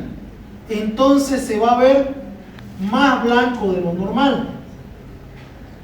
Si ustedes se van a la radiografía del tórax, es el típico paciente, aquí está el ilio, donde salen los vasos sanguíneos. Pero estos vasos sanguíneos, como están en el intersticio, se van a ver muy coloreados y de apariencia más gruesa. Los vasos sanguíneos se van a colorear también y van a estar los vasos sanguíneos más gruesos de lo normal. Esto es el patrón reticular. ¿Por qué se llama reticular? Porque parece una red, una malla olímpica. ¿Ya? Es por eso que se llama patrón reticular. ¿Cuáles son las más características? El edema agudo del pulmón. ¿Por qué? Porque al aumentar la precarga, toda la sangre se va al pulmón, al intersticio principalmente, produce edema del intersticio y todo el intersticio se empieza a colorear blanco. ¿Por qué? Porque la sangre en la radiografía, ¿de qué color se ve? Blanco. Entonces se va a poner así como una malla, como una red, o en la famosa imagen en alas de mariposa. Entonces va a haber un edema agudo. Neumoconiosis. No solamente cuando el paciente es una neumoconiosis reciente, estos macrófagos han fagocitado el metal y se va a ver así. Pero cuando ya es una neumoconiosis de años, estos macrófagos se mueren, todo el intersticio se llena de fibrina y va a aparecer esa imagen reticular, como si fuera una fibrosis pulmonar. Neumonías virales, el COVID-19, por ejemplo. Como les mencioné, ¿se dieron cuenta que yo dibujé así el pulmón como una rayita? ¿Por qué? Porque eso es lo que pasaba en las neumonías virales. Aparece ese patrón intersticial de tipo reticular. Si ustedes ven ese patrón intersticial de tipo reticular, en otras palabras, los vasos sanguíneos muy coloreados, entonces piensen en una infección viral. Puede ser un resfrío común, una influenza, un COVID, un antivirus en las fases iniciales. Entonces es muy importante reconocer este patrón. Neumonías atípicas, por ejemplo, las neumonías por Haemophilus influenza, Moraxella catarrhalis, tienden a producir ese tipo de patrón. Y el carcinoma broncoalveolar, que normalmente es en las fases iniciales, pero el carcinoma broncoalveolar casi lo diagnosticamos cuando ya está en una etapa 2 o 3 llamada avanzada y ya tienen otro tipo de patrón. ¿Ya? Entonces recuerden, tenemos patrón intersticial de dos tipos: micronodular y reticular. Y hay un dato muy importante que no tienen que olvidarse. Siempre este patrón es bilateral. Nunca van a ver el patrón en un solo pulmón, es en ambos. Muy distinto al alveolar, que en el alveolar que decía puede ser localizado o puede ser múltiple. En cambio, en el intersticial siempre va a ser bilateral, siempre va a ser en ambos pulmones. Es como un espejo, lo que hay acá tiene que haber acá. ¿Ya? Muy bien. Patrón en alas de mariposa, un edema agudo del pulmón. Miren, el ilio y sale así como una malla blanca. No se diferencia muy bien los vasos sanguíneos porque están tan inflamados que se dibujan. Muy distinto a los broncogramas aéreos, que son caminitos, aquí parecen burbujas negras. ¿Por qué? Porque los alveolos están vacíos. Los que están dañados son el intersticio del pulmón. Entonces produce una imagen así como de alas de mariposa. Como el problema es corazón, todo el intersticio se dematiza y se dibuja y forma como forma de una ala de mariposa. Eso se llama edema agudo del pulmón. Este es un patrón intersticial de tipo reticular bilateral. Y bueno, este es el micronodular. Son un montón de puntitos, ¿no? Y esta es una tuberculosis miliar casualmente. ¿Ya? Y este vendría a ser, como dirían en la radiografía, doctor, estoy viendo una imagen estoy viendo un patrón intersticial de tipo micronodular bilateral. Ah, ya, es un patrón de puntitos en ambos pulmones. Lo más común, tuberculosis miliar en este caso. O, cuando a ver, mire doctor, estoy viendo un patrón intersticial de tipo reticular. Ah, ya, voy a pensar en edema agudo del pulmón, neumonías víricas, etc. ¿Se entendió? Esas son las dos lesiones principales. La mayoría de las patologías usan esos dos tipos de densidades. Vamos a otra patología. Atelectasia pulmonar. ¿Qué significa la palabra atelectasia? Colapso. Es el colapso del alveolo, ¿no es cierto? Sí. Normalmente el alveolo pulmonar es así un globito, pero en este caso el alveolo está colapsado, aplastado. Y al estar colapsado no va a entrar aire. Entonces, ¿de qué color se va a ver esta imagen? Si no entra el aire a los alveolos. Radio Blanco, radiolúcido. ¿Ya? Bien. ¿Qué es la atelectasia? El colapso de los alveolos. Hay varios tipos de atelectasia fisiopatológicamente hablando. Está la atelectasia por reabsorción. Esa es la típica atelectasia cuando se produce una condensación pulmonar, como no puede entrar el aire y aumenta la presión negativa intraalveolar, colapsan los alveolos de esa zona. Atelectasia pasiva, esta es clásica de un derrame pleural. ¿Por qué? Porque el problema no es en pulmón, es por fuera del pulmón. Entonces un derrame pleural, ¿qué es lo que hace? Comprime el pulmón y los alveolos se colapsan. También puede ser un neumotórax. El neumotórax está en el espacio pleural y entonces comprime el parénquima pulmonar y los alveolos colapsan. Ese es un ejemplo de atelectasia pasiva. Atelectasia por compresión. Esta es una masa pulmonar, puede ser que esté en el parénquima y al ir creciendo va colapsando los alveolos de a su alrededor. A eso se llama atelectasia por compresión. Atelectasia no obstructiva o adhesiva. Esta es característica en los pacientes recién nacidos. Por ejemplo, la patología de enfermedad de la membrana hialina, que debe estar llevando los de 5º año. Ya, esta enfermedad se caracteriza porque el niño nace sin surfactante. ¿Qué hace el surfactante? Evita que el alveolo colapse. Entonces estos niños al nacer sin surfactante, ¿qué va a pasar con estos alveolos? Van a colapsar y va a producir una atelectasia. ¿Ya? Normalmente, para evitar la enfermedad de la membrana hialina, si son niños prematuros, a la madre la llenan de corticoides. La madre queda como un pez globo, pero el niño nace con los pulmones aptos para sobrevivir si es un parto prematuro. Después está la atelectasia cicatricial o fibrótica. Esa es la que se causa por cicatrices pulmonares o fibrosis. Como se llena de fibrina el intersticio pulmonar, esta normalmente por la presión negativa se empiezan a aplastar estas cicatrices. Y al aplastarse estas cicatrices, los alveolos que están alrededor también colapsan y se vacían de aire. Fisiopatológicamente esas son las atelectasias. Bien, hay dos. ¿Cuáles son los signos de atelectasia radiográficos? Hay signos directos e indirectos. A ustedes como estudiantes solo les voy a exigir que sepan identificar los indirectos. A ustedes.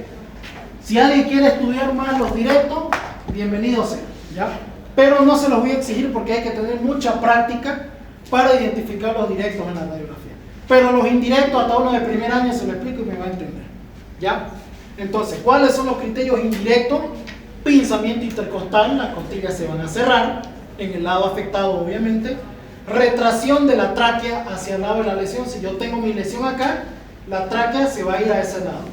Muy distinto al derrame pleural, la tráquea se va al lado opuesto, ¿no es cierto? Entonces en una atelectasia la tráquea se va al lado de la lesión. Sobre elevación del diafragma hacia el lado de la lesión. Por ejemplo, si yo tengo la lesión en pulmón izquierdo, mi diafragma izquierdo va a subir y va a formar una imagen que se llama imagen en tienda de campaña, como un triangulito. ¿Y es normal que esté a la misma altura el izquierdo con el derecho? No, siempre el derecho es un poco más alto. y enfisema compensatorio del pulmón opuesto.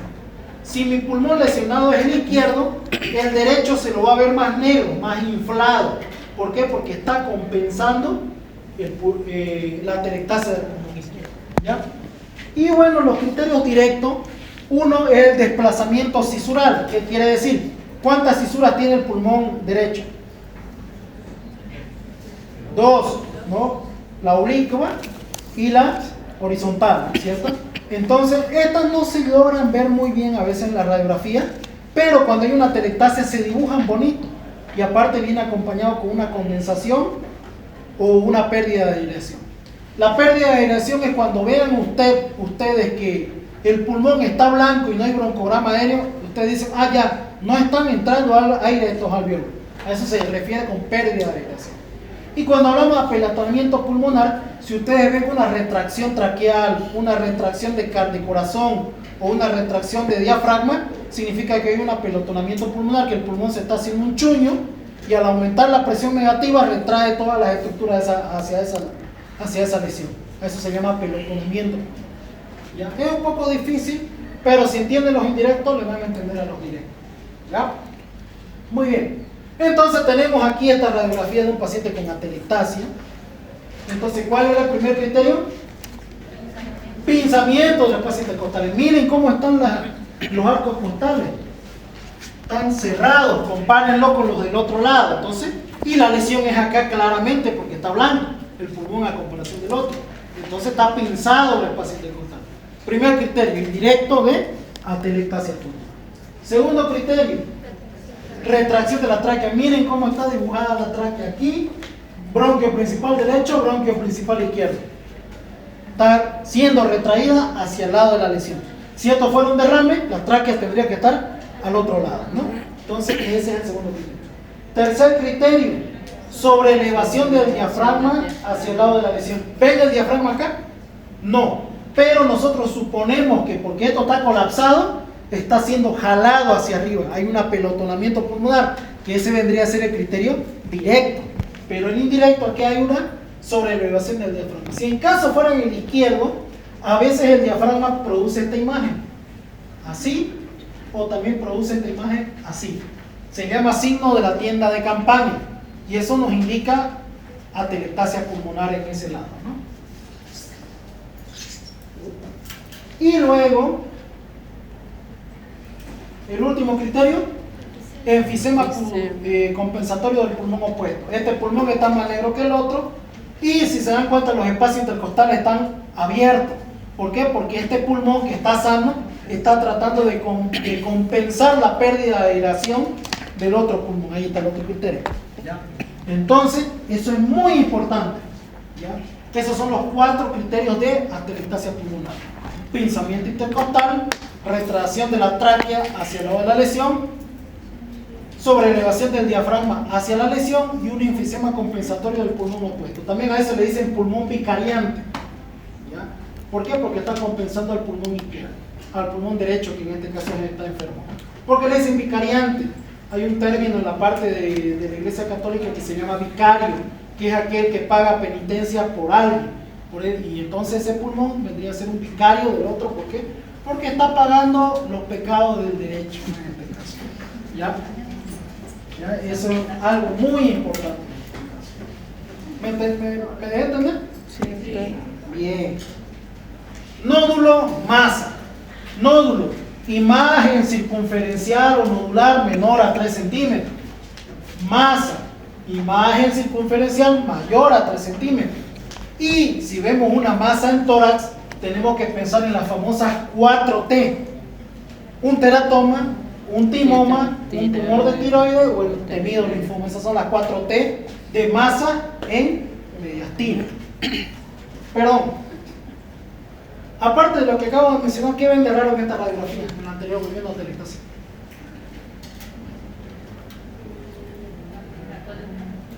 El corazón No se nota. ¿Qué pasó? ¿Será una radiografía de mujer? Puede ser. No tiene corazón. ¿Qué pasó con el corazón? Está siendo retraído hacia la lesión. Es tan fuerte esta atelectasia, es tan grande, que la presión ha aumentado tanto que el corazón está siendo traccionado hacia el lado derecho. En otras palabras, es un chuño, pulmón, diafragma, corazón, está todo así. Normalmente si es agudo, esto se puede resolver solucionando la atelectasia del pulmón derecho. Pero si esto ya es crónico, por ejemplo, secuelas de tuberculosis, fibrosis pulmonares, esto ya es irreversible. Y normalmente estos pacientes, aparte de eso, tienen problemas cardíacos, insuficiencia cardíaca principalmente. Entonces, normalmente pacientes, esto no se olviden, normalmente para que aparezcan estas imágenes de manera crónica, lo más común en nuestro medio son secuelas de tuberculosis. Algo que quiero que se metan todos, porque van a ser médicos y en algún momento van a trabajar con pacientes con tuberculosis, quieran o no. Acuérdense lo siguiente, díganle a esos pacientes, termine su tratamiento, ni bien que termine su tratamiento, vaya con el neumólogo. ¿Por qué? Porque el neumólogo tiene que evaluar cómo ha quedado ese pulmón, si ha producido cavitaciones, fibrosis. ¿Por qué? Porque a la larga esas cavitaciones hacen atelectasia y puede producir ese efecto con el corazón. Y en vez de producir solo un daño pulmonar, también va a producir un daño cardíaco, disminuyendo la calidad de vida del paciente. Entonces lo que hace el neumólogo en estos casos es ver cómo quedó después de la tuberculosis y evaluar si no se puede hacer una cirugía para resecar esas cavitaciones, esa fibrosis, quitar un pulmón si es posible, pero con tal de evitar este tipo de fenómenos a largo plazo. Normalmente la mayoría de los pacientes ya uno lo diagnostica esto de viejo y te dice el diagnóstico, bien, el antecedente de hace 30 años cuando yo era joven tenía tuberculosis. ¿Qué pasó en esos 30 años?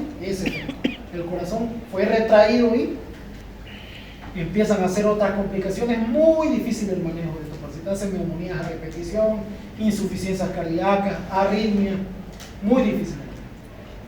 Bien, volvamos a lo que estábamos hablando de nódulo de masa, hasta las 4T. Entonces, ¿qué vemos ahí? Vemos la radiografía de tórax, imagen circunferencial mayor a 3 centímetros. ¿Qué vendrá a ser eso? Una masa, ¿no? Y si vemos que es una masa en tórax, pensamos en las 4T.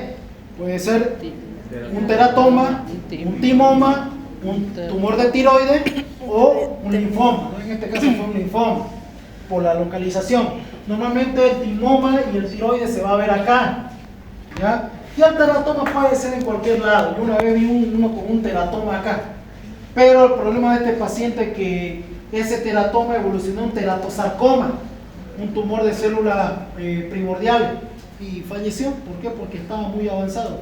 Algunos nacemos con teratoma y no sabemos. ¿Se acuerdan qué es un teratoma? ¿Qué es el teratoma? Es un tumor de células de restos del disco germinativo trilaminar. En otras palabras, ustedes lo ven in vivo, ese tumor va a tener diente, pelo, nervio, vaso sanguíneo, va a ser una masa monstruosa, digamos. No produce nada, pero algunas de estas pueden malignizar haciéndose un teratosarcoma y ahí es problemático, ¿ya? Entonces hay que tener mucho cuidado. Entonces, ven una imagen así grande, tipo masa, piensan en las 4T, hay que descartar.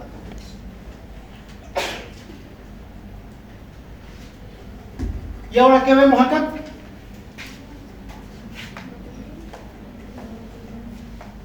Hay como pelotitas blancas, nódulos, imágenes circunferenciales menor a 3 centímetros.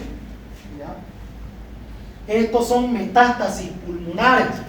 Cuando vean así una imagen llenita de puntitos, se llama patrón en disparo de cañón. No sé por qué le dicen así, porque si ustedes ven un cañón, la bola del cañón es así sota, digamos, ¿no?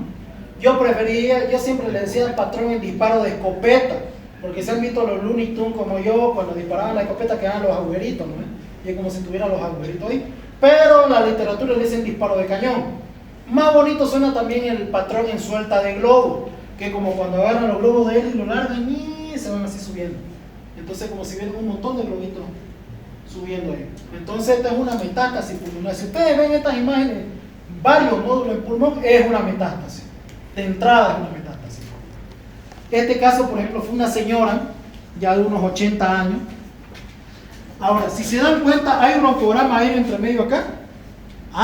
Se ve un poco de broncograma aéreo. Entonces, cuando llegó, me acuerdo que la vio mi residenta superior y lo trató como una neumonía, una tuberculosis, por la característica, porque la paciente había perdido peso, estaba con pérdida del apetito. Entonces, esta es una tuberculosis clásica por el broncograma aéreo.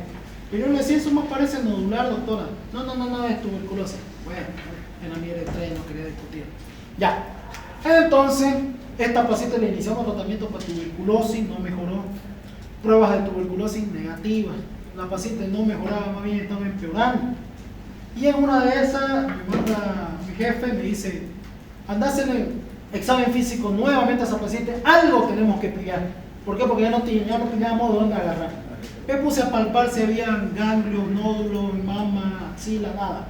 Cuando llego a la región de la ingle, veo un lunar de este tamaño, pero que alrededor tenía algo así como tipo café con leche, medio tirando a púrpura. Es como cuando ustedes están tomando un capuchino y alguien les pega y es una mezcla de capuchino con sangre. No sé si les ha pasado. Yo he visto que le ha pasado a un compañero. Más o menos como esa escena de los Simpsons que le pegan a Lenny en la nuca cuando está tomando su capuchino. Eso le pasó a mi compañero en internado. Se metió con la novia de otro. Entonces eso le pasó, digamos, y era capuchino con sangre. Entonces más o menos esa coloración. Y entonces yo le pregunté a la señora, ¿y este lunar desde cuándo lo tiene así?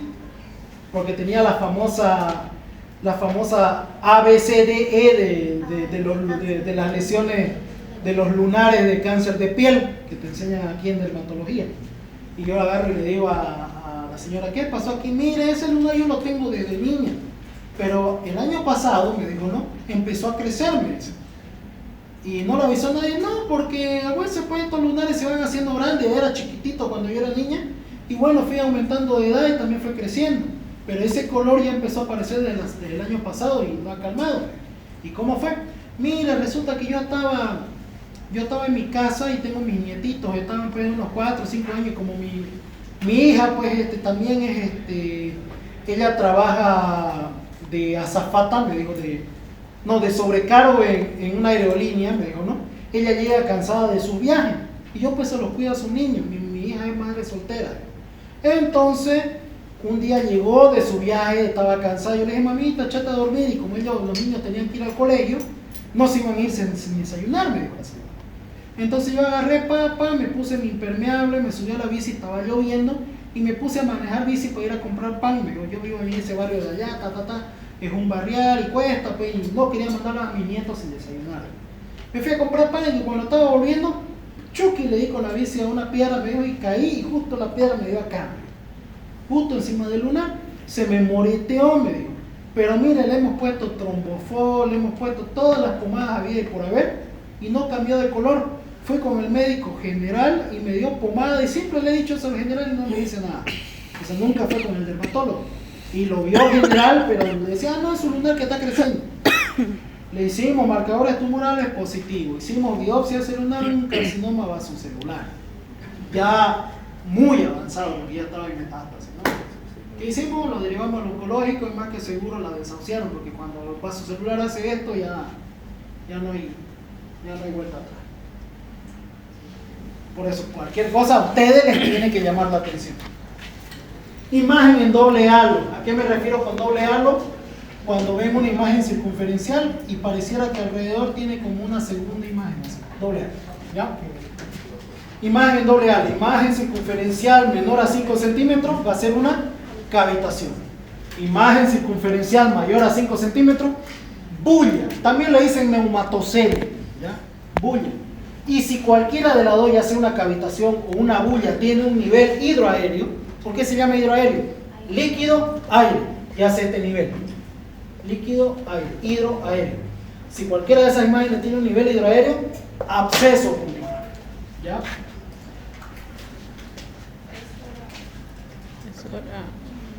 Ahí está. ¿Qué tenemos ahí? Imagen circunferencial mayor a 5 centímetros, doble halo, 1, 2, doble pared. Eso es una bulla pulmonar. Al otro lado, otra imagen circunferencial. Ya vamos a pillarle práctica, ustedes no la ven ahorita, pero yo sí la veo. Ahora, esta está más clara. ¿Ven esto de acá? Imagen circunferencial menor a 5 centímetros, cavitación. Imagen circunferencial mayor a 5 centímetros, bulla. Imagen circunferencial mayor a 5 centímetros, bulla. Y miren qué hay acá. Nivel hidroaéreo. Entonces esta bulla es un absceso pulmonar. Este es un paciente con diabetes mellitus tipo 1. Era un paciente que se broncoaspiraba. Normalmente los pacientes con diabetes mellitus tipo 1, algunos tienen pequeño retraso mental. ¿Por qué? Porque los pacientes con diabetes mellitus tipo 1 nacen con 3 menos aminoácidos que lo normal, uno de ellos es la taurina. Entonces normalmente los pacientes van así medio apagados y en algunos casos es tan severa la falta de taurina que hacen retraso mental. Entonces este paciente con diabetes mellitus tipo 1 tenía 25 años pero parecía un peladito de 9 y comía azúcar con la mano. En una de esas comió tanto que se broncoaspiró, hizo su neumonía necrotizante, hizo su absceso pulmonar. Ya estamos acabando, no falta mucho. Lo mismo, miren allá. Imagen circunferencial, nivel hidroaéreo, un absceso pulmonar. Imagen circunferencial, nivel hidroaéreo, otro absceso pulmonar. 2 abscesos pulmonares. Este es otro diabético. Normalmente los diabéticos tienden a hacer abscesos. Cuiden a su familia. Bien, derrame pleural, este ya lo deben saber. Es el acúmulo de líquido en el espacio pleural mayor a 50 ml. Normalmente todos nuestros pulmones o todas nuestras pleuras producen 50 ml de líquido pleural. Más de 50 ya es un derrame, ¿no? Hay varios tipos de derrame pleural. Si es pus, se llama piotórax o empiema pleural. Si es sangre, un hemotórax. Si es linfa, un quilotórax. Y en algunos casos orina, urinotórax. Normalmente el urinotórax se ve en pacientes con fístula nefropleural o en algunos casos también en pacientes renales crónicos que están dializando.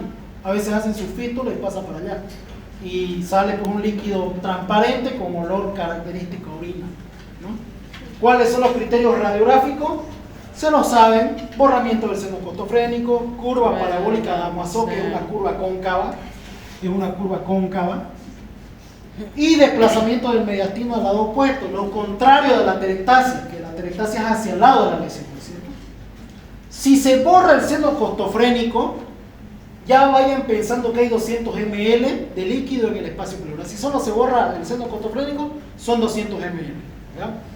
Ahora, si la curva parabólica de la Hamasó, en vez de ser cóncava, es convexa, a eso nosotros le decimos derrame pleural atípico o paquipleura, una pleura gruesa. ¿Qué pasa? El líquido pleural, ¿qué tiene? Agua, azúcar, aminoácido y proteína, sobre todo albúmina. ¿Qué pasa con las proteínas cuando se precipitan? ¿Qué forma?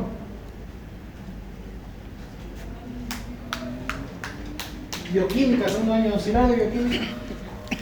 ¿Qué pasa con las proteínas cuando estas se precipitan? Forma coloides. ¿Y qué son los coloides? Gelatinas, vulgarmente hablando. Imagínense, ¿han hecho alguna vez gelatina de pata? ¿Han visto cómo la hacen? Es leche con una pata de vaca, la hacen hervir y se le sale el colágeno a la pata. Entonces siguen batiendo y ¿qué pasa con este líquido? Se va enfriando y se hace gelatina, ¿no es cierto?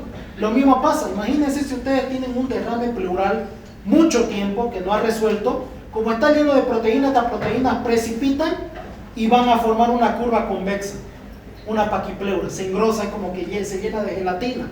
Eso, si ustedes quieren hacer toracocentesis, no sale líquido. ¿Por qué? Porque es gelatina. La única forma de sacarlo es operando, raspando. ¿Ya? Bien, ahí está un derrame pleural, borramiento del seno costofrénico, curva parabólica de Hamasó, y en este caso, como no es masivo, no hay desplazamiento del mediastino, ¿ya? Pero recuerden que cuando es masivo se puede ver esto: borramiento del seno costofrénico, comparen este con el de allá, no se ve allá, curva parabólica de Hamasó y el desplazamiento del mediastino en la opuesta. Ahora, ¿qué pasó acá? Seno costofrénico, ¿hay? ¿Allá? No hay. ¿Y la curva parabólica de Hamasó cómo está? Convexa, mire, está prendida la pared. Ahí está. ¿Se dan cuenta? Está prendida la pared, es convexa. En vez de hacer esta curva, hace un codito. Eso significa que el derrame se precipitó, formó una paquipleura, ¿ya? Ojo, la pleura en la radiografía y en la tomografía no se ve, no se la dejen charlar. La única forma que pueden ver la pleura es cuando esta hace paquipleura. Y ahí está. Hace una imagen convexa. Y bueno, la última diapositiva, neumotórax. ¿Qué es el neumotórax? Aire en el espacio pleural. Hay causas traumáticas y no traumáticas. ¿Ya? ¿Cuáles son los criterios radiográficos de neumotórax? Hiperclaridad pulmonar, o sea, un pulmón más negro que el otro. Ausencia de la trama broncovascular, como colapsan los alveolos y el pulmón, no van a llegar los vasos sanguíneos donde tienen que llegar y no se van a ver. Y luego la línea del neumotórax, se va a ver que colapsó todo el pulmón y se ve ahí la silueta hasta donde ha colapsado el pulmón. Hay varios grados. Grado 1, cuando llega a la línea media clavicular, o cuando no pasa la línea media clavicular. Grado 2, cuando llega a la línea media clavicular. Grado 3, cuando pasa la línea media clavicular. Y grado 4, cuando desplaza el mediastino, también llamado neumotórax hipertensivo. Si dentro del neumotórax ustedes ven un nivel hidroaéreo, eso se llama hidroneumotórax. Pasa, en trauma, tuberculosis y un montón de cosas. Aquí vemos. ¿Cuál es el primer criterio? Hiperclaridad pulmonar. Ahora, normalmente esto no se ve por la coloración, pero aquí está el límite del pulmón. Esto se llenó de aire y colapsó. Y la trama broncovascular, normalmente para detectar un neumotórax ustedes tienen que ver el ilirio, ver los vasos sanguíneos, llega hasta acá y de ahí desaparece, ya no se ve.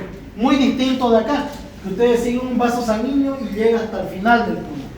Pero cuando hay neumotórax ustedes siguen el vaso sanguíneo y ¡pum!, de pronto desaparece. Entonces esa es la ausencia de la trama broncovascular. Hiperclaridad pulmonar, porque este pulmón es más negro que el otro, y la línea del neumotórax, que vendría a ser eso. Ahora, ¿qué ven de raro aquí?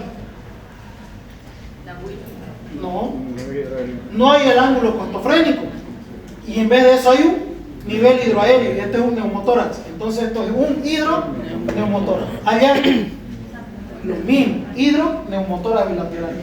Este es un paciente con TB que se le reventaron 2 cavitaciones en ambos pulmones.